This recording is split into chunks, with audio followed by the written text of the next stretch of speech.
All right. Hello and welcome to our February 7th, 28th Street Little Portugal Community Working Group meeting. A reminder that we are recording today's meeting. And again, my name is Kristen May. Can I you will guys be the... hear me? Yes, we can hear you, Helen. Awesome. A reminder that my name is Kristen May and I will be the facilitator for today's meeting. So today, we're going to have a bunch of different topics in our agenda. So our usual welcome and introduction like we normally do. Bernice will be providing a phase 2 update, presenting on some of our project milestones and things on the radar. And then Adriana will actually be going through an update on our station configurations for all 4 stations. Bernice will be giving a update on our business resource program and what to expect this coming year. And then Erica will be presenting an early construction activities update and where we're heading. And then like we normally do for our February CWGs, I'll be kind of walking us through our 28th Street Little Portugal CWG work plan and kind of discussing that together, reviewing the topics there. And then we'll have our typical CWG member report out section and our next steps. So our typical structure for our meeting. And with that, I do want to open it up for our 28th Street Little Portugal member roll call. So if you're in the room, please say your name and your organization. I think I saw Bill. Yeah, Bill Rankin with Friends of Five Wounds Trail. Chris. Yeah, Chris Esparza, School of Arts and Culture at the Mexican Heritage Plaza. Thank you, Chris. I don't think I saw the other Chris. Danny. Is Danny online? Danny Garza. Don't think I saw him. David. David Vieira, Five Wounds Portuguese National Church. Thank you, David. Don't think I saw Dee or Alma. Is Ed on the call? I don't think I see Ed. Helen, are you still on the call and can you hear us? Yes, I'm here. I apologize. I have a problem with my computer sound. So I'm Helen Masamori, Five Wounds Brookwood Terrace Neighborhood Action Coalition, and also I'm representing this Alum Rock Business Association because Connie could not be here since I'm on the board. So I'm representing them as well. Thank you. Awesome. Thanks, Helen. I don't think I saw Jesus, but is Justin on the line? Don't think Justin's here. Isa from Cristo Rey. And then Helen, I know you said you're also on behalf of Alum Rock. So thank you for being here for them. And then Marissa Diaz. Hello, Marissa Diaz from Costa Rica High School, serving as student representative. Thanks, Marissa. And don't think I see Matt or Ricardo. Terry. Hi, Terry Christensen, Communiversity. Thanks, Terry. Kristen, Awesome. Matt Yes.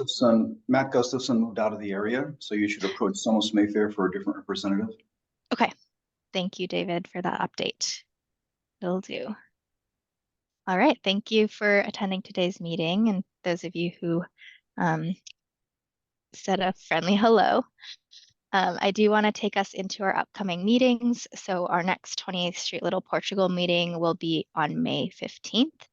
And we also encourage you all to tune into some of our upcoming BSV steering committee meetings, as well as our VTA Board of Directors meetings, where we'll be covering various project topics. This coming month specifically, there's going to be an update on the Small Business Resource Program and funding. Bernice will kind of speak to that a little today.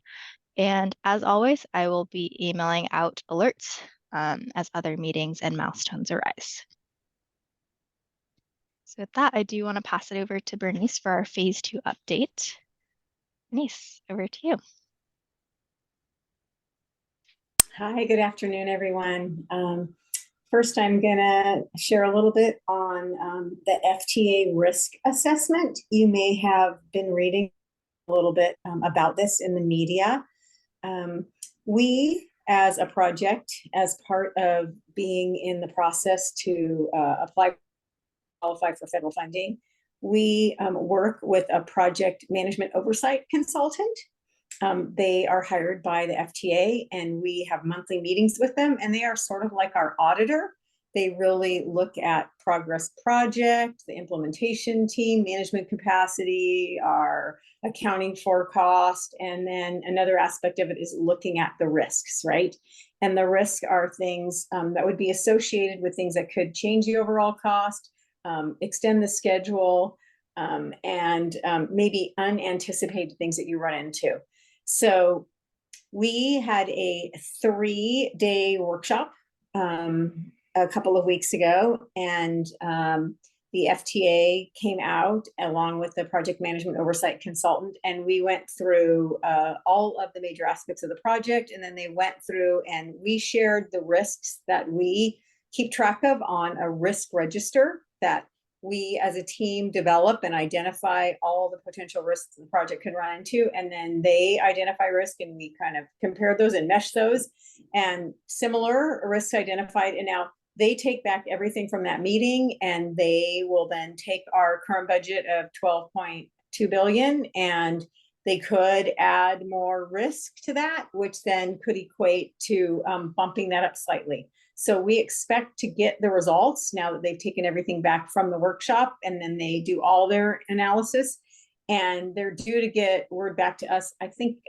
sometime next week around the 16th. So sometime by the end of next week.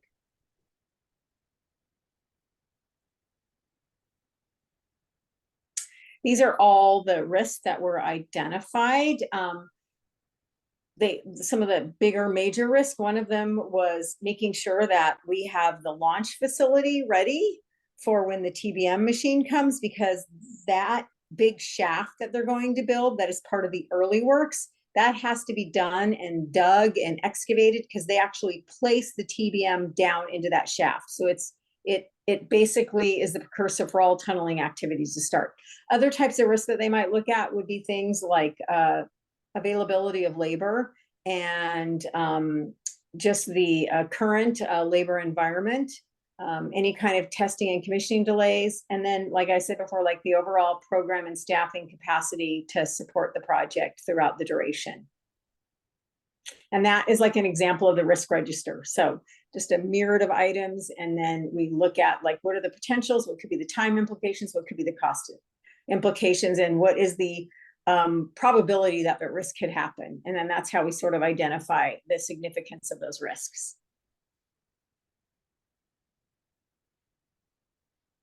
This is the next steps for us to secure the FFGA, which we are trying to have negotiated around the Thanksgiving timeframe.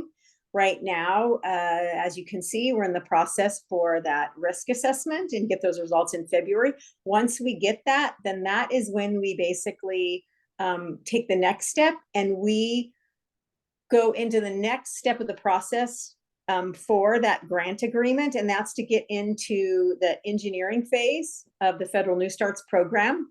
We apply to get into it. That gets all reviewed, and if that all of the work, bringing everything up to 60% design, is approved, then we plan to submit a formal application with the ultimate cost and budget. That's when those are really finalized, because it incorporates what might have been identified in the risk assessment and then the engineering, and that's what we secure the FFGA based on.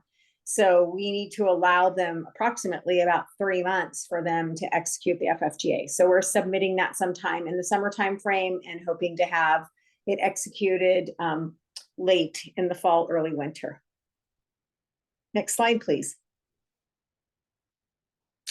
In order to make sure we do everything we absolutely can to secure this FFGA, the team here is working with delegates, state, and right now our mega project officer, Tom McGuire, is in Washington advocating, really updating those decision makers on how important this project is. He's been armed with 7 key messages, and they address things like the importance of the project economically, the importance of connectivity, the importance to quality of life, environmental, and job creation. So he's sharing that message. We, as the external affairs team, he and others are working on sort of the higher federal and state level. We're going to be engaging community members to basically learn more about the project if they don't already. And we're going to hold some breakfast so that they can sort of raise it, and that the delegations, both state and federal, aren't just hearing it from us on the project, but hearing that message raise up from the community at large. So in March, we're going to organize some breakfasts. You may be invited to participate. And we're going to group key stakeholders by sort of their level of already engagement and knowledge of the project.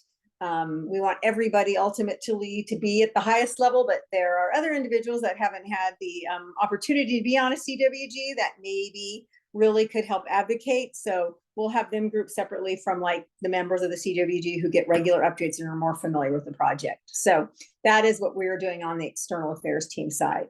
But this advocacy effort will be happening at all levels.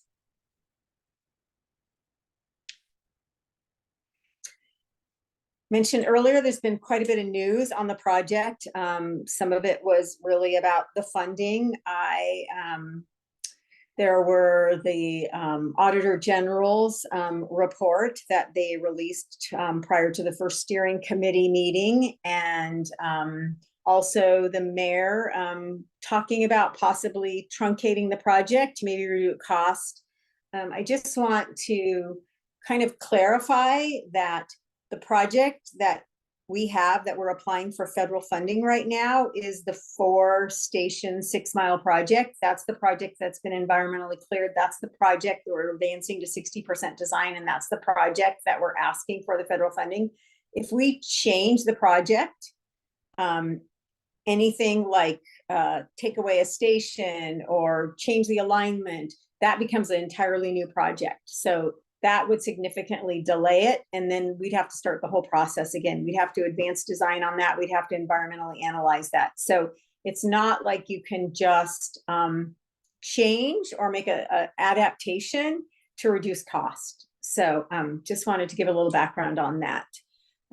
Our Chief Mega Project Officer, Tom McGuire, made that statement that our path forward is really to proceed with that already approved by the board, VTA board, BART board, environmentally cleared 6-mile 4-station project. And that's what we're proceeding with. So pretty much the mayor, the current mayor, was pretty spot on that it would risk delay and potentially could be more expensive, right? Because every day, week, month, year of delay results in project cost. Next slide, please. There were also, as part of that task force meeting, there were references to communications, and I think it was more about some communications that maybe weren't happening at a higher level with the board, but just wanted to go over. I think many of you are sort of familiar with our external affairs program. That's basically part of our environmental commitments, but we have the construction outreach management program. We call it the COMP. And it is really what guides us. It's what part of how we've identified having CWGs and design review committees. Those are all part of this big program to really educate and inform all stakeholders of all levels about the project and program. And as part of that, we have our construction education and outreach plan. And that really has 2 parts to it. The initial part is what we're doing right now. It's everything we talk about, discuss, learn about prior to actual construction. And then when construction starts, we have the plan about how we communicate about construction activities and any other major milestones on the project. So that is something that's basically for us in external affairs, our guiding principle. It identifies all the stakeholders. It identifies the mechanisms for outreach, how often, how we communicate on key milestones. It's really our charter of work in external affairs. You all are familiar, and we talked about our construction transportation management plans, and we will be having those. We have the one for the early works happening at the West Portal, because that's the first construction that's going to happen, but we'll be having another one developed for the East Portal, another one for 28th Street Little Portugal, another one for downtown Diridon, and a set. So just wanted to kind of go over it, and that is sort of what we do on the communication side for external affairs. Next slide, please. And if anyone wants to see that plan, it's posted on the website, and I'm happy to have Kristen or myself, we can send out a link to if you want to delve into all the details. It's very comprehensive though. So for the construction outreach plan, we have 5 elements. The first is general outreach, and that's where we raise visibility for everyone that either works, lives, travels along the alignment, and let them know about major milestones and other activities related to the project. We have our stakeholder engagement. Community working groups are a key part of that, right? Building relationships and really getting your feedback and input is so critical for us to do our work. The business resource program I mentioned, and we'll be having that actually on the agenda for tomorrow.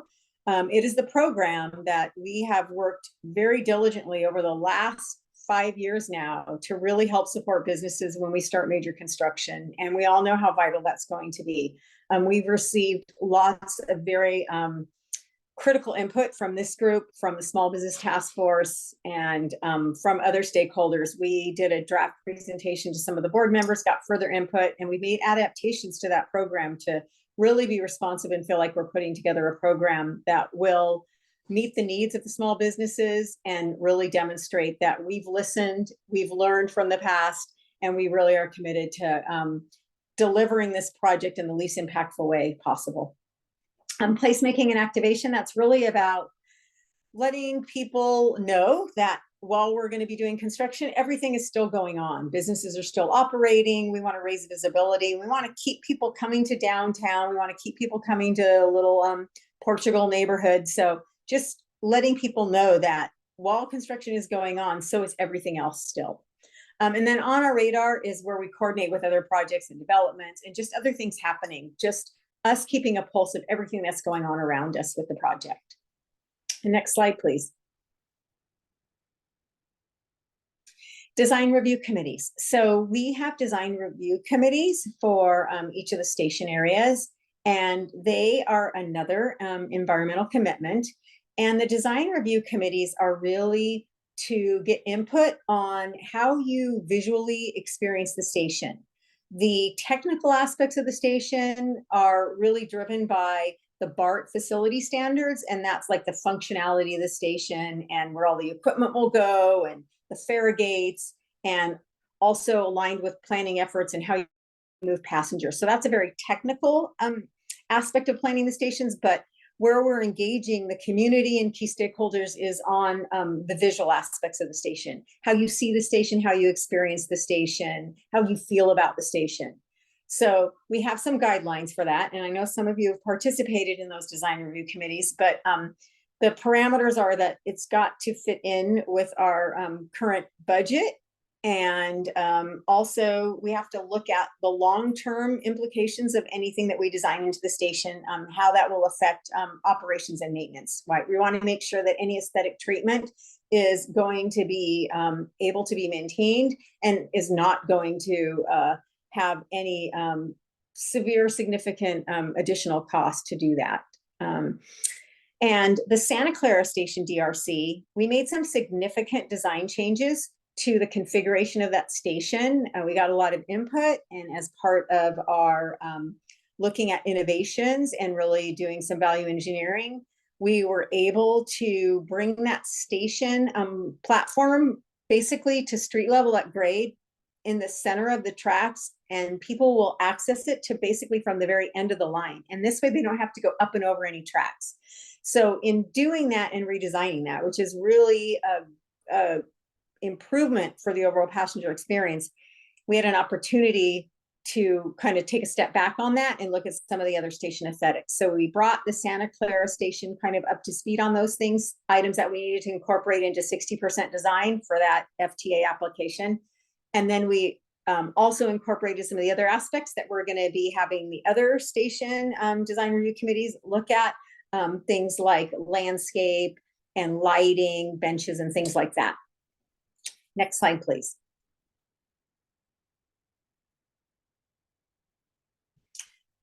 So the design review committees, we started the effort, as I mentioned way back, and had brought the designs up to look at some of the aesthetic treatments. We looked at some of the flooring, tiling, place for public art. And as I mentioned, this next phase is going to be taking some new items that we haven't discussed before, now that we've got the other aspects of 60% design, and looking at those other additional treatments. And that's what we're working on in this next series. So the next set of groups will be April through June.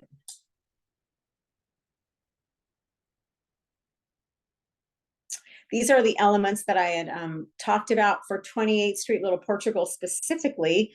It'll be the architectural treatment and material finish of back of house. That's actually the facility that will be, it's all the operational things. It's the communications, it's the systems that run the actual BART trains and make it operational. So we had talked about some of the finishes on the actual station head house. That's where the passengers go through and do their ticketing. This is actually the structure that will be above ground, that all that. We have a wayfinding tower, which is kind of a, what do I want to say? It's the visible site that shows people from Santa Clara Street, like they'll really know that station is there. So it provides, we have those big like towers at some of our light rail stations right now, but it really lets anybody know because it's a block in that there the station is there. We're going to look at the plaza landscaping and the overall layout of the plaza. We'll look again at the floors, some of the interior walls, and we're going to look at identity, and then revisit some of the art locations. These are the other DRCs. As I mentioned on Santa Clara, we advanced some of that work for 60% design, but the other stations also are all very similar elements, very much like we'll be working on with 28th Street, Little Portugal.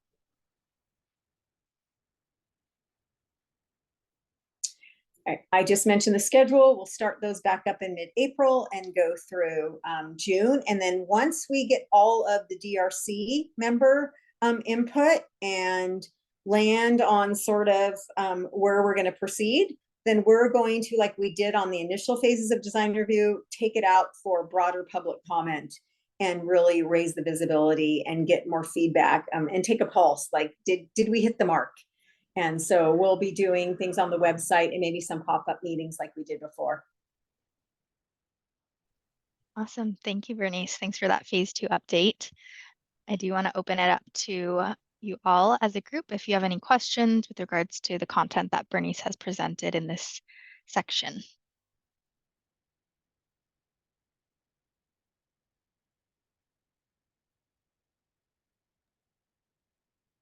Yeah, Bernice, is David. ERC's phase 1 had several meetings, and I thought that'd be finished. We got good work done. We got things defined, looks and feels, and all that. So, why this second round? Maybe you explained it, but it didn't. No, that's okay. Happy to answer that. Yeah, we nothing that we did prior is going to the wayside. We're just now going to be discussing other elements. So I don't believe we discussed the plaza configuration last time or some of the plantings and landscaping. So I know we did discuss some of the placement of art, but now there's some slight tweaks to the station. So we'll look at some of those other possibilities. And then the back of house, previously that was a below ground structure. So we never discussed the back of house for 28th Street, Little Portugal. And since it's a slightly different configuration, we're just going to be reviewing kind of some of the elements that we had already previously looked at, but there are a lot of other additional elements that we hadn't addressed. When we did that first series, I believe we had talked about, like, in the future, we'd be doing some other aspects of the design review committees. And then at some point, we'll be looking at like funding for the actual public art. So that will be down the line even further. Does that help? The plaza portion is simply the VTA plaza portion, not anything in conjunction with the city. and the larger plaza that we wanted, like an acre? I don't know if I ever heard the acre, but it is the area that we've always identified as the plaza in the station site plan. I think, you know, I haven't been at all the recent TOD meetings and the urban village, 5 Wound urban village meetings, but I think they are looking at the overall site, right? And the TOD for that. So there's, I think, a series of design development framework that we're looking at the overall use. It's approximately what, 12 acres for the entire station area. So It's about 11, but yeah. Yeah. Okay. Yeah, we're specifically looking at the plaza that was identified as part of the project and access to the station. Okay. Thanks for that question, David. Terry, I see your hand is raised. Yeah, you mentioned the design of the plaza and the landscaping of the plaza. It wasn't clear from a couple of previous meetings who's going to be responsible for maintaining the plaza. Can you answer that? I think maintenance, I mean, we're definitely looking at maintenance. I think it was more programming, right? I mean, it's part of the station area, and so it's an entrance to the station. So as I understand it, it would be like maintenance with the rest of the facility. I understood the big question was really more the programming, like if there were going to be events and things like that. I mean, like VTA maintains all the area around, you know, the Berryessa is a very expansive area, and they do the maintenance of that. But I think it was more about programming. Okay, and that's that's why great. we're Thank you. looking at these, we're looking at the maintenance costs, right? Because we have to consider, like, if you're going to put a fancy tile in and it has to be like whatever special steam cleaned or something, right? Those are the things we have to look at because VTA will be maintaining the facilities. Great. But Thank I think you. there is that question of like programming and operations. Hey, thank you. Thanks, Terry. Any other questions for this section before I move on to station configuration? All right, thanks Bernice, and thanks David and Terry for those questions. I'm going to move us along to our station configuration update and pass it off to you, Adriana. Great, thank you, Kristen. We have updated our station site plans and want to walk you all through those changes. So this slide is showing our previous site plan with a circular station entrance building near the southwest corner of the site and entrances both facing towards Santa Clara as well as an internal east-facing entrance that would be directed towards the garage. On this site plan, you'll also see there are 2 ventilation facilities. One is at the northeast corner of the site, shown in gray, and then there's also a circular vent shaft that was required, which was located in the middle of the community plaza. So the latest design includes several changes. The first one that you might notice is that we now have a square station entrance. So the station building shaft below ground will still be a circular shaft, but the above ground portion of the building will be a square, and it will be aligned with the surrounding street network. The other change that has been made is that the back of house equipment has been moved, or the back of house facilities have been moved from underground, where they were previously located below the community plaza, and are now brought up to at grade and are shown in yellow. So this change allows us to actually reroute some of the ventilation facilities that were required the vent shaft in the middle of the community plaza, and that ventilation facility is now being incorporated into the overall station building and back of house. Additionally, by removing the back of house from below the plaza, we have a lot less restriction in terms of what can be put in there in the long term. The other change, I did want to note that the location of the back of house facility has been carefully coordinated with the City of San Jose and VTA's real estate department so that a future retail could be constructed fronting 28th Street and would essentially screen the facility in the long term. The other change that is being considered by VTA is a potential different configuration to the north vent shaft, and that is shown here. The concept that is still being evaluated includes a circular shaft that is located directly above the station, directly above the tunnel itself. So that would decouple this building from the parking garage, which would significantly reduce the design requirements for the parking garage itself. In addition, and as Bernice mentioned, the latest design includes a wayfinding tower, which will be designed using Portuguese architecture and is being looked at the southwest corner of the site to maximize visibility and wayfinding for patrons accessing from Santa Clara.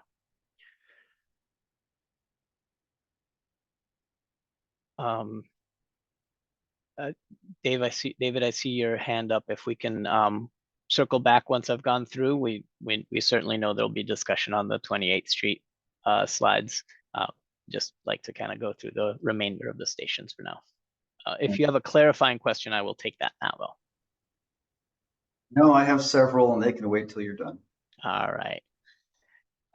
So moving on to the downtown San Jose station, the previous site plan showed 2 station entrance buildings on the north side of Santa Clara Street and the platform below Santa Clara Street.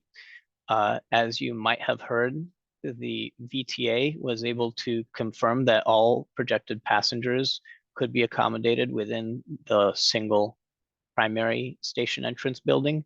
And so we've been able to eliminate that secondary entrance between 1st and 2nd Street as reflected in our updated site plan. Next slide. There we go. We want to again reiterate that VTA, sorry, going back to the downtown, I wanted to again reiterate that VTA has committed to providing an eastern concourse within the tunnel with a knockout panel that would facilitate a future south entrance connection, and that is being pursued by VTA and the City of San Jose separately from this program. As we continue on to Dierdon, the previous site plan showed a circular station entrance building with below grade back of house facilities that extended much of the block between Montgomery Street and Cahill Street. The additional facilities included are the west vent shaft and an east emergency egress shown in gray, the east emergency egress being located between Montgomery and Barack Obama Boulevard. The updates to the station design eliminate the need for a emergency egress to come at grade within the sidewalk on Santa Clara Street, and those facilities are being rerouted to be accommodated within the station building itself. As was done at 28th Street, the station building above ground has now been redesigned to be a square building to better fit in with the urban environment that will be built up around the station over the coming years. Here, we've also raised the back of house facility from below grade to at grade, and through close coordination with Caltrain and the City of San Jose and other Dierdon station partners, we've been making refinements to the size and location of the west vent shaft. And finally, the Santa Clara BART station, the prior configuration included an at-grade platform with above grade concourse that expanded over BART storage tracks. we've been able to get some variances from BART that allow us to shift the station south by about 50 feet. And as a result, we've significantly simplified the way that this station operates. So the new station design should reflect the shift south. Can we look at the next slide, please, Kristen? There we go. And the station entrance will now be at grade, as shown by the teal box along Brokaw Road. Passengers accessing from the other side of the Caltrain tracks would still use the existing pedestrian underpass and to get to Brokaw, and then from there be able to access the platform again at grade. What is shown in yellow is a station plaza as well.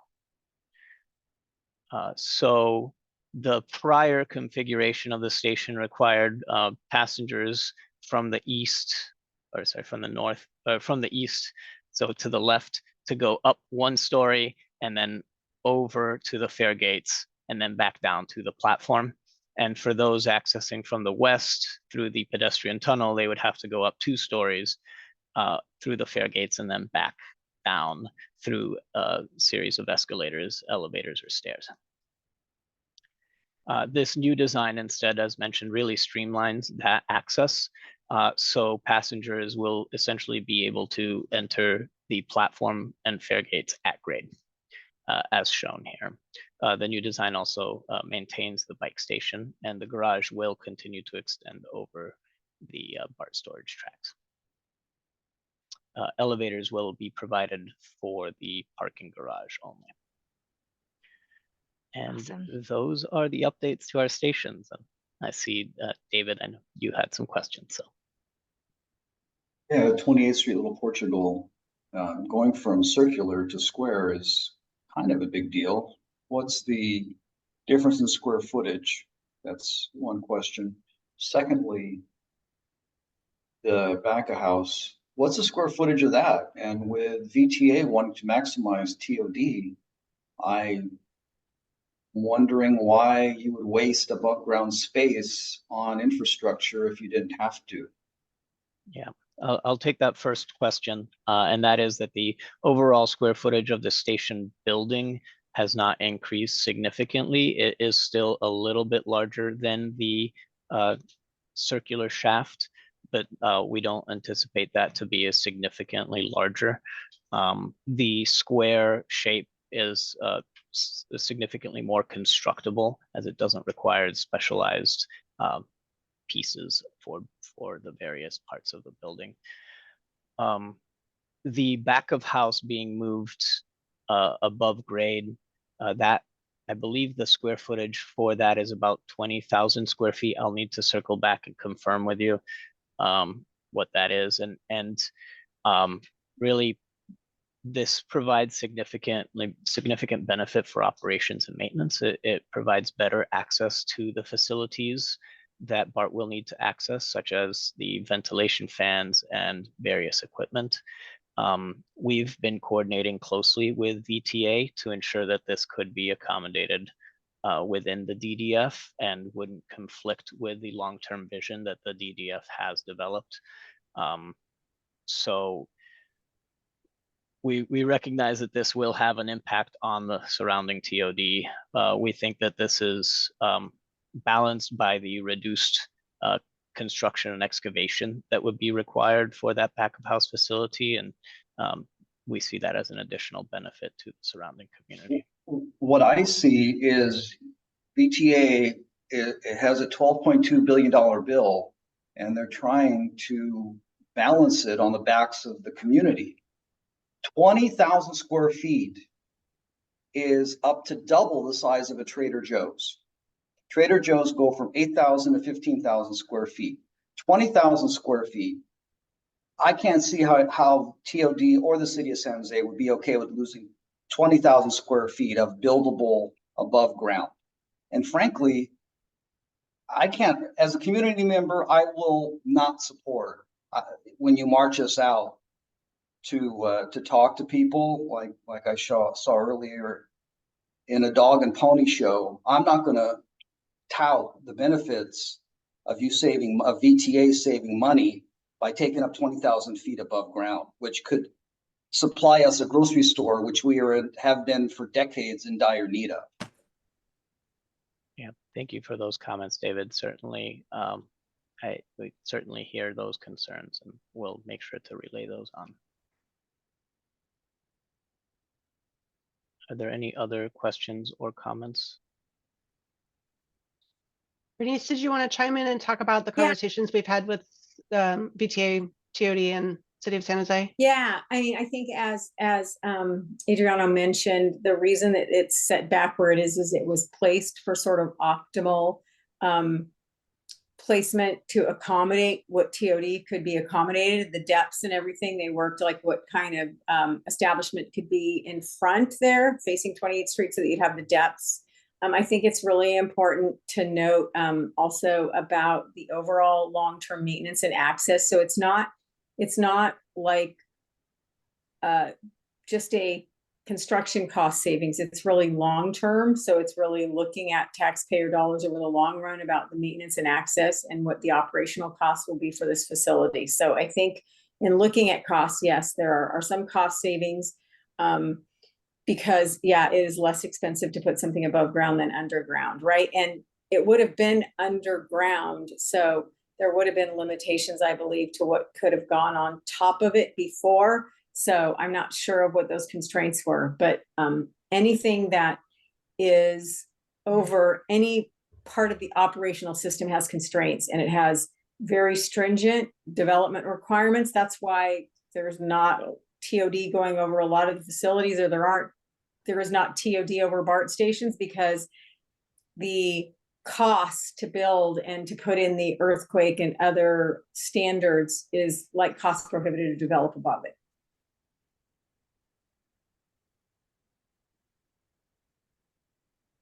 Thanks, Bernice. Christina, I see your hand is raised. You want to Yeah, chime hi in? there. I just wanted to add a response since I was working on the design development frame. I'm working on it.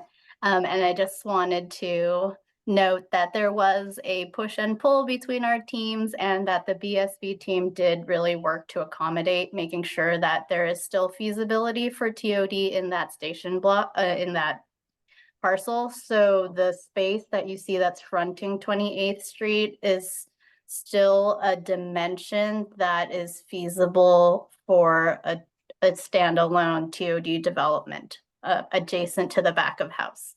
So they did work with us on that. Can I chime in again? Yes. 20,000 square feet is just shy of a half acre.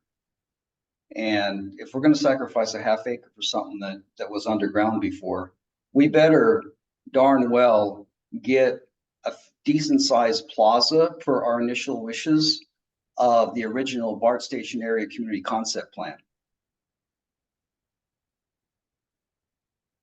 Thanks for that comment, David. Chris, I see you're raising your hand, and you had mentioned in the chat that you wanted to make a comment. So are you able to unmute yourself at all? Yeah, I can. Yes. Yeah, I'm unmuted. I don't know what's going on with this computer. But anyway, Happy New Year, everybody. My question is lighting along the corridor. Is there going to be any additional lighting along the corridor? And the second question is, are there going to be BART signs along the corridor as well to indicate there's a BART station nearby, or you're headed toward the BART station? Mainly the lighting. That's my main concern, the lighting along the corridor. Thank you. Great question, Chris. There will be lighting along 28th Street as well as on the site itself. We had a call with the City of San Jose's lighting group just a couple of weeks ago to discuss the design of those lights. So that is certainly being, that is at top of mind and included as part of the program's designs. With regard to BART signage, we see there are several opportunities to provide wayfinding. As mentioned earlier, there's we're looking to provide a tower that could serve for wayfinding on the southwest corner of the site. We also think that there's an opportunity for that wayfinding to be provided on the north vent shaft as well. Thanks, Adriana. Thanks for that question, Chris. Any other questions for this station configuration section before I move on? All right. Thanks for those questions and comments. Thank you all. Thanks, Adriana. And I do want to move us on to our business resource program. So I do want to pass it off to you, Bernice. Okay, we can go to the next slide. So the business resource program, I mentioned it earlier, is to support small businesses during major construction. And small business, for this purpose, this says for-profit, but it's any business in the area that has up to 35 employees. And that's really the definition that the city of San Jose uses for defining a small business. So we're using that too for the purposes of the program.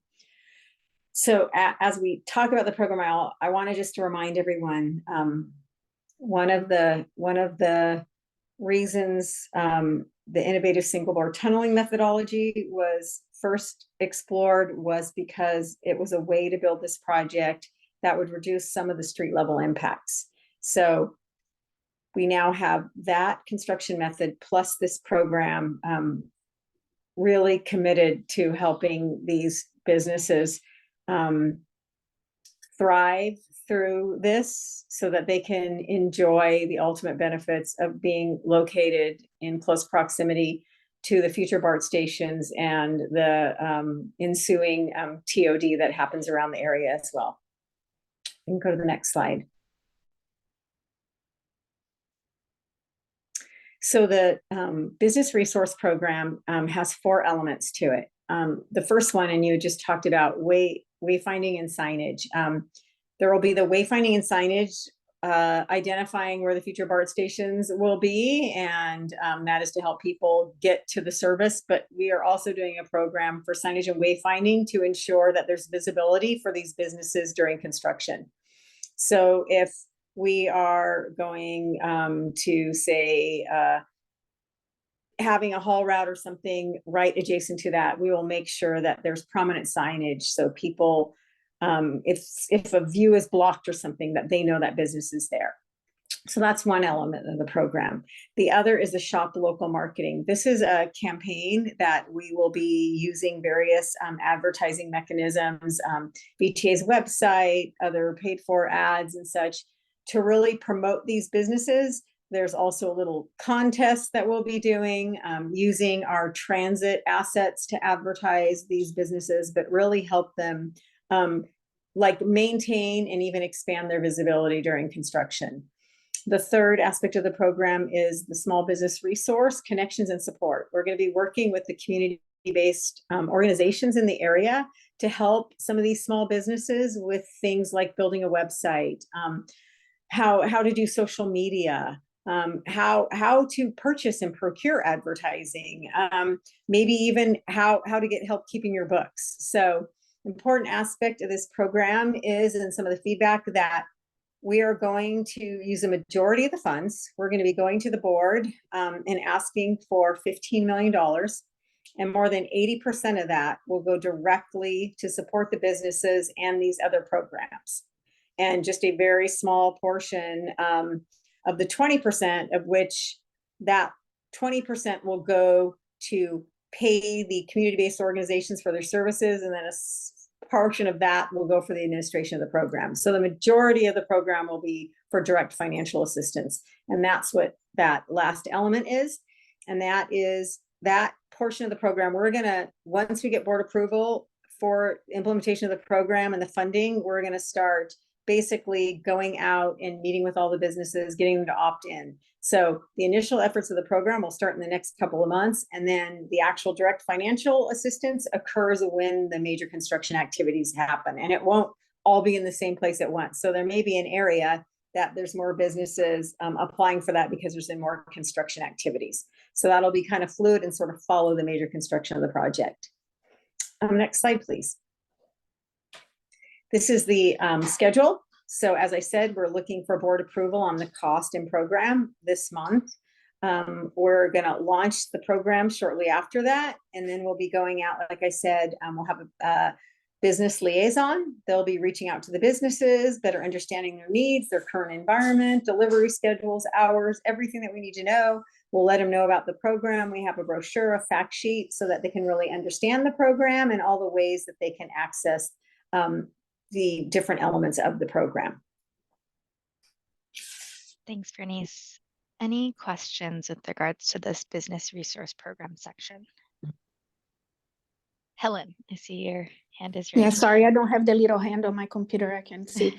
So for this business who does not have active licensing, so in permits or whatever, so what we're gonna do with these people? I am not sure, is the city allowing businesses to operate without a license? I think they have to have a license. Some don't.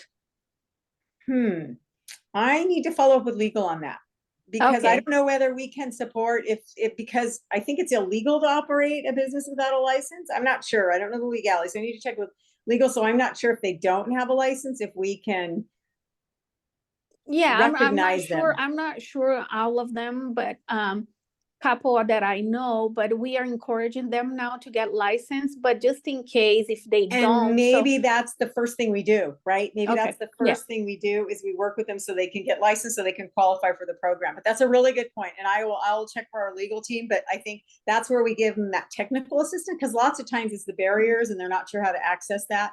So we will definitely look into that. Okay, thank you. Thank you. Great question. Any other questions or comments on this section? I actually have a question. I'm representing Chris George High School. Sorry, I'm driving and you guys are on my car audio, so I can't do the little hand thing. We already have, obviously we're a school, we already have the website, everything going for us. Would this program also be eligible for us, just so you guys can have our logo, our school on there too, even though we already have the website, we already have the Instagram. So all that. Yeah. So does that apply to us? For the direct financial, it's specific to those, but for the signage and wayfinding, we're going to be doing that to support all businesses, right? So we will definitely be doing things to raise visibility, especially with the close proximity that Cristo Rey School is right next to the project. We will be working very closely with you on visibility, wayfinding, and things like that. Thanks, Isa. Okay, Nice. thanks. Any other questions or comments? All right, thanks all.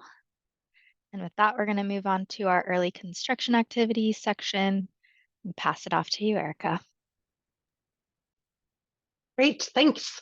You all should have received notification, but we wanted to share today as well that VTA purchased the tunnel boring machine late last year for the project. The $76 million machine will be one of the largest machines ever to be built. So it'll be approximately 53 feet in diameter and is being built specifically for the project in Germany and will be then deconstructed and shipped here to Santa Clara, where it will be reassembled within BTA's New Hall Yard property before it is launched. We will be having a TBM naming contest in advance of its arrival here in Santa Clara County. So stay tuned for more about the contest, and just wanted to share the exciting news as it's an exciting milestone for the project. In addition, next slide, we're getting ready to begin the preparations for early construction activities in the New Hall Yard, which is what we've discussed about in the public meeting we had in March of last year, kind of the first 2 years of activities, with the tail end of that being the assembly of the tunnel boring machine. So grading the site, building some of the facilities on site, the tunnel lining factory will be built and we'll begin to fabricate the tunnel lining segments. We'll have the storage area. We'll build the excavated materials bin, as well as the tunnel boring machine shaft and west portal shaft, which will be constructed. In addition, once we kind of know what our official start date is, we will then nail down a groundbreaking event that we'll be hosting that CWG members will be invited to. So be on the lookout for that in the coming months as well. So not a lot of new information, but exciting that construction will be kicking off in the near future. Happy to take any questions.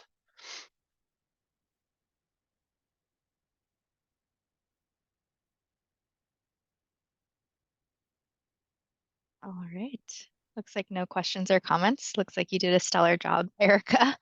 With that, we're going to move on to our CWG work plan section and just take a look at 2024 and what we've slated for 28th Street Little Portugal. So wanted to share our draft work plan for the 28th Street Little Portugal Community Working Group. And as a reminder, this is a working work plan that is subject to change that according to our various project milestones. And we're planning on having our typical 4 meetings in February, May, September, and November of this year. But again, if a specific need or project milestone arises, we may have additional meetings or alter our meeting times like we've done in the past. And this year specifically, we'll have our typical CWG member updates, status updates, phase 2 program updates slated for all 4 meetings. And then with a focus on FTA and funding, like Bernice had mentioned earlier, there's a large focus on getting that FFGA this year. And then a look at contracting and real estate updates where applicable. And then as Erica mentioned, it's going to be a big year for construction. So keeping an eye out on project milestones related to that, sharing our updates on our CTMPs as well as our historic building and building monitoring updates as well. And like we've been doing in the past, just with regards to our community engagement, we've been going out in the community, tabling and engaging with folks in the various aspects of our project and in different locations along our alignment. And we're hoping to share kind of what we've been seeing, what we've been hearing. And like Bernice also mentioned, there's going to be a focus on project advocacy throughout this year, so sharing any updates there. Also want to be sharing and keeping you engaged and up to date on all our business resource program updates as well, and just general implementation of our CEOP. And with our design review committees round 2 coming up in spring, we also do want to keep you informed on what's happening, how that's developing, and what we're hearing in that regard. And then station area planning and adjacent developments, we're planning on sharing any city planning updates and VTA TOD updates where applicable and coordinating on that front. And then also want to share any general government affairs updates, hopefully towards the end of the year. So this is what we slated for our year ahead, but I do want to open up the room for conversation and discussion on any of the topics or things that you'd like to hear more of or that are on your radar for your communities. So if anyone has any questions or comments, happy to receive those now.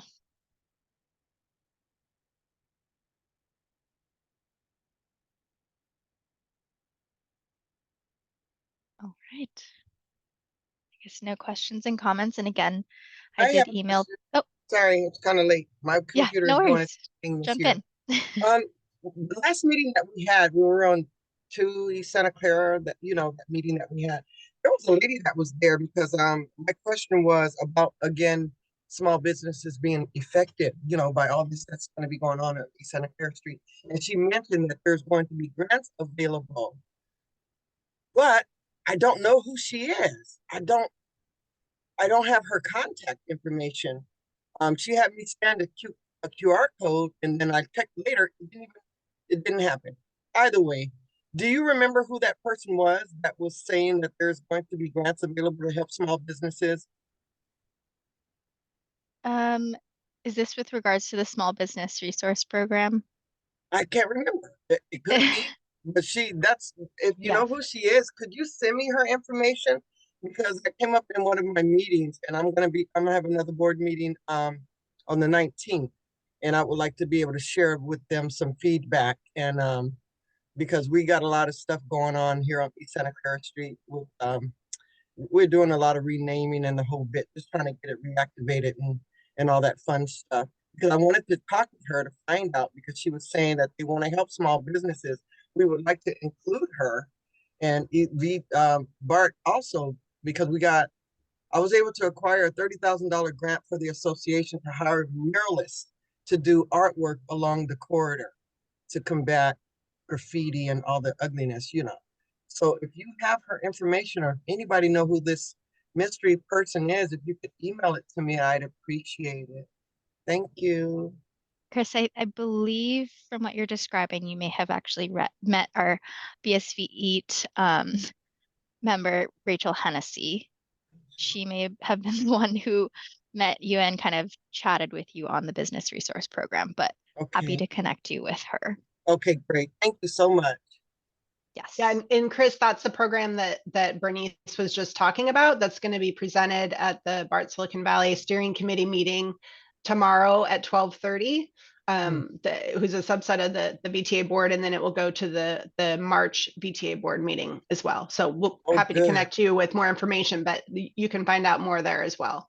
We'll Thank be you so talked about much. further. Yeah. Thank you. I just want to make sure though, it sounds like maybe somebody I just want to make sure that the grant program that the project is going to be implementing is going to be directly correlated to when construction starts. So it will not be grants for earlier activation. We'll be doing some of those efforts, but for the businesses for grants. So I'm not sure if that's what you're thinking of, something like in the near term, because the construction happening in that area is still at least 2 years away. So I just want to make sure there's not an expectation of those grants being available sooner. Right. Okay, whatever information is available, I'll understand what it is. Thank you. Thanks, Chris. Any other questions or comments with regards to the work plan or just general topics this year?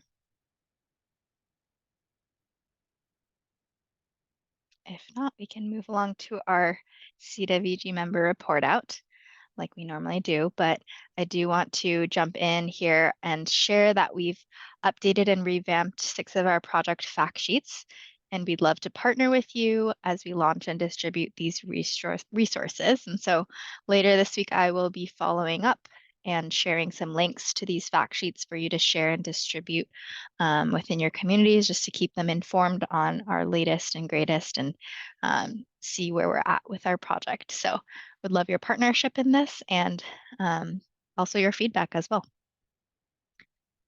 And like we normally do in every meeting for this, oh, I see, Terry, your hand is raised. I'm ready to report.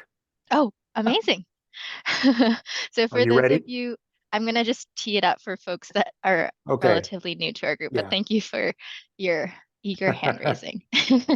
So for our report back, we do like to see what you've been hearing from your communities about the project, or concerns and topics, and also ways that you've been sharing project updates or information with your community. So with that, I will pass it back to Terry and anyone else afterwards if you'd like to share things that you've been hearing or sharing. Okay, thank you. So Bill's delegated me to do a quick report on the Five Wounds Trail and the progress there, because the Friends of Five Wounds Trail have been very excited about progress over the last couple of months, and concerned about what happens next. But the excitement about what's happened recently is that the VTA granting of the no-cost easement for the railroad right-of-way to the city has been progressing through the 2 bureaucracies, slowly but progressing. And gradually the city is gaining responsibility for portions of the trail, mostly, well, exclusively to this point south of Winton Street. The most exciting thing that's happened recently is just in the last couple of weeks, the Santa Clara Valley Open Space Authority and the Santa Clara County have each approved $500,000 grants for the trail. So $500,000, Actually, it's not that much money. This is probably a $20 million trail when it all gets built. But every $500,000 helps get you there. And it's really also important that all these agencies are partnering to make this happen. And VTA is one of those partners too, of course, because VTA is responsible for the trail between Julian and Santa Clara Street. So great progress with the Open Space Authority and the county, possibly more money from those sources in the future, but also it strengthens the opportunity for grant applications by the city. The frustrating thing is that the city is pretty much saying nothing's going to happen until BART gets built. So what VTA could do is speed up the building of BART so we don't have to wait till 2036. Is that possible? Anyway, we will be, Friends of Five Wounds Trail and Communiversity and others will be pushing the city to do more sooner than 2036. And especially the city might be more willing to do more planning and make more progress if we can free up more of the property south of East Santa Clara Street. To this point, VTA wants to hold on to the parcels of the railroad right-of-way south of East Santa Clara Street down to Whitten for possible construction staging. So the sooner those construction contracts get resolved and the construction companies can figure out what exactly they need, we hope more of that property can be released. And if that happens, if the city gains the easement all the way to East Santa Clara Street, I think they will move forward with seeking further funding through grants and with master planning for the trail. But right now we're kind of at we're kind of frozen until something more happens. So that's the report. Some good news, and then some frustrating news that we have to wait a while, maybe years. Thank you. Thanks for that update, Terry. Appreciate it. David, I see your hand is raised as well.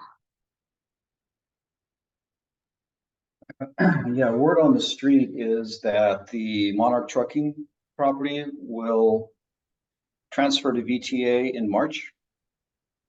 And our neighborhood and our community is wanting to know what's going to happen, how long the tenants will stay, when the demolition will start. Also, on a separate note, that section of staging that Terry just talked about, there's a rumor going around that it may be used for the light rail extension staging between Capitol Avenue and East Ridge. And I would think that would not be possible since it's not part of that project, and that the federal government might have a problem with that. So those are basically two questions.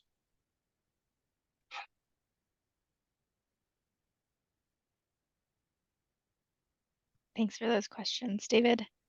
Well, Christina. those are questions, but they're community concerns, I guess is a better way to put it.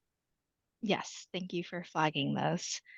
Christina, I'm curious if you have anything to add or respond to that, to David's questions. I think I would have to check in with the team. Haven't heard about that, but I can get back to you. Thanks, Christina. Thanks, David. Just real quick, wanted to chime in. The size of the plaza, David, is just over an acre. So I just wanted to make sure that you are aware that that's the size that we're looking at right now. Oh, you just muted yourself. Yeah. Does that include the buildings? Or is that open space? That's open space. There are no buildings in the plaza. Okay, thank you. You're welcome. Helen, did you have a comment? Oh. I just want to follow up. Oh, go ahead. Go ahead, Helen. I just wanted to follow up on David's question. I'm sorry. It's really quick. I just want to tell what we're doing.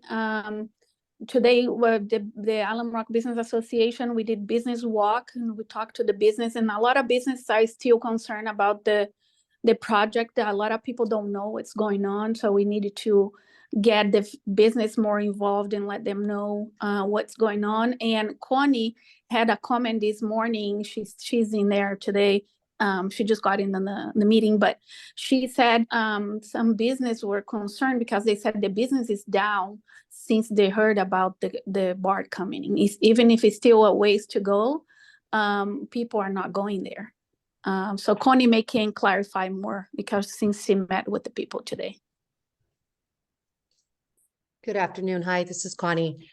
Yes, so we are doing business walks in the corridor just to find out what's the weather with our businesses, with our corridor being challenging. Every day is a different day of what's going on. So we do have concerns in regards which would be the businesses that would be displaced or which ones would be the ones that would be affected by construction more than anything, so they can prepare. And I did have a chance to speak with the gal that you guys were mentioning, which is Rachel. And so tomorrow I will also attend the 12:30 public comment to speak on behalf of an association that needs support more than anything. But yes, we are working together for all the corridor, and we start from like 22nd Street, the Business Association, 22nd Street, and it goes up to 680. So right now I was kind of getting familiar more with the map of where it's being built out, which are the businesses within that corridor that would be affected more than anything. So thank you for all the information you guys are giving us. Thanks, Helen and Connie. Appreciate it. Hi, I have a question too. It's Isa with Christian Ray High School. So given that we are a high school, we have about maybe 400 families, 300, 400 families, plus the new families that are applying for the school and everything. We want to inform them as much as possible of what's going to be across the street. And you guys did do a community outreach for our parents this 2023. And we really wanted to see if there's flyers that we can email to our parents just so they're aware of what's going on, as well as the new applicants. So are those type of things available, or can you send them to us, or how would that work? Instead of us wording everything that you guys are informing us, a flyer that already has that information, so we can just communicate that out. Is there anything like that, or should we just share what you guys give us as information to parents? Erica, did you want to jump in? Sure, I can chime in there. So I think the meeting that was held for the parents was related to the design development framework and the Five Winds Urban Village plan. And so as far as the BART project, as we're learning more about what the plans are for construction in the area, I know we had a meeting with you and Dimon a few weeks ago, and we'll continue to meet. And as we have more information, we will definitely be developing materials that you can share directly with your parents, and happy to work with you if we want to host a meeting there, or what we'd like to do specific to the BART project as it gets closer. But yes, that's definitely something that our team can work on with you moving forward. Okay, not necessarily like a community meeting with our parents, but just something that we can send via email, like updates on the VTA/BART construction, something like something in the lines of that. Yeah, for sure. Okay. Thank you.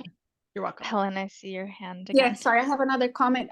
We are doing a business mixer on February 21st at the Portuguese Hall. So maybe one of you guys, because it's all the business gonna be there. So maybe one of you guys can be there to represent it, the project, so can talk to the business. So that would be a good opportunity. Thank you for sharing that, Helen. We'll definitely coordinate on that further, and I'll reach out to you. Brent, did you want to jump in? I know a little late, but yeah, no worries. David, read the EBRC comment. Is that something you would like us to follow up on, or do you have a project contact for that project? Because we'd be happy to. I don't have any contacts at for the Eastridge project. Okay, we'll note that and follow up on that for you. Thank you. Thanks, Brent. Any other report backs from anyone here in the room, from our members? Actually, yes, thank you. So pretty soon, because is it okay to talk? Can you hear me? Yes, we can hear you now. Okay. So East Santa Clara Street Business Association, that's a mouthful. We are doing a rebranding. It's gonna be East Village, San Jose. And that's all in Essex. And so that's what we're doing. We're in the process of doing that now and upgrading because we have been honored to reactivate the association because we're using Strategy Strong, which is a consultant that's helping all the associations in San Jose, which is a blessing because our association was null and void or sabbatical or whatever you want to call it, but we're reactivated now. And so a lot of what is going to be going on with the BART, it's going to just be really great. It's going to coincide with what we're doing with the association and the rebranding and trying to get this area live again. And so Connie, I probably will be able to make her event. I'm really trying to get it scheduled so I could be there and, you know, be present too. Or either my vice president. I do have a vice president now. That's a big deal for me. So they're very much aware of what's going on with the 28th Street Little Portugal area too, far as BART. And only questions that, you know, was asked at the last meeting was about lighting because we're doing beautification stuff on the street, you know, and so that's a big deal about lights and safety and the whole bit. So thank you. I'll be able to share that. You know, they're going to still be mad about 36. I thought it was going to be 2029. So why every time we meet, it's a new date for this project to be done. Now it's really 2036. Is that the real date? Yes, that's what's projected. That's too bad. That's really bad. That's bad. But anyway, it is what it is. But I'll be able to share that as well. So thank you all. Thanks, Chris. And when are you going through the full rebranding to East Village? Do you know a general timeline for that? Yeah, we're doing it now. We're doing it now. And as far as legal stuff, name change. Only thing we're not changing on the name is like our bank account for the association. But as far as everything else, literature, when we're doing networking, even at City Hall, the name change is gonna be done like in the next month or so. But it will be, and then I'll let you all know too. So things can be changed on the literature. But it will be East Village, San Jose. That's great to hear. Thank you. Bernice. Yeah, I just wanted to say the 2036 date is revenue service, and there's approximately like 2 or more years of testing and integration. So I just want to make sure that it's not construction going through 2036. Thanks for that clarity, Bernice. All right, any other report backs or items to share here? All right, we will move on to our next steps. So like I mentioned earlier, we do have our next meeting May 15th on our typical Wednesdays, and the content that we're planning on sharing is just general phase 2 update, early construction activities update, and also community engagement update. We'll take a look at our milestones closer to date, but look forward to that and save that in your calendar. And I also did want to share that there's actually going to be an adjacent community meeting for the beneficial reuse of excavated material entitled Marsh Restoration Project tonight. And tonight's meeting will be held in person at the Alviso Branch Library in a few hours, actually. And for more information, you can feel free to scan that QR code on the screen. And I know this concludes our presentation for tonight and our discussion. I really appreciate all the great questions and comments, and I hope you all have a great evening. But I do see Christina's hand is raised. So do you want to jump in here before everybody jumps off? Yeah, sure. Sorry, I just wanted to share an update that we expect that the design development framework will have its public comment period in the next sometime in the next 2 months. So just keep an eye out on our website for updates and feel free to participate in that. Awesome. Thanks, Christina. All right. And with that, we will end 8 minutes early, but appreciate all of you for joining in. And we'll see you in May or sometime in between. Okay, Thanks all. goodbye, thanks. Bye, nice to see everyone. Bye. Take care. To see you all. All right, thank you all. Bye.